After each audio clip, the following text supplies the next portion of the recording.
গাড়িটাকে ব্যাংকের ground parking এ রেখে সেই লোকটাকে 50,000 টাকার লোন দিয়ে দিল। 2 সপ্তাহ পর ওই লোকটা দুবাই থেকে ফিরে এসে ব্যাংকে যেয়ে বলল, আমার লোন ক্লিয়ার করে আমার গাড়িটা ফেরত দেন। তখন ম্যানেজার বলল, 50,000 টাকা আসল আর 700 টাকা সুদ, মোট 50,700 টাকা দিতে হবে। ম্যানেজারের এই কথা শুনে সেই লোকটা সাথে সাথে 50,700 টাকা দিয়ে গাড়ির চাবিটা নিয়ে হাঁটা ধরলো।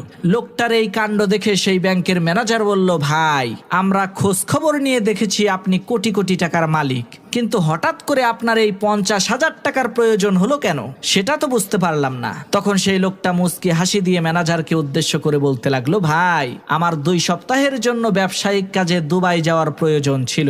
বাহিরের পার্কিং এ গাড়ি রাখতে গিয়েছিলাম, 2 সপ্তাহের জন্য 5,000 টাকা চায়। তখন চিন্তা করলাম, ব্যাংকের চাইতে সস্তা আর সুরক্ষিত জায়গা তো কোথাও নাই, তাই 50,000 টাকার লোন নিয়ে 5,000 টাকার কাম 700 টাকায়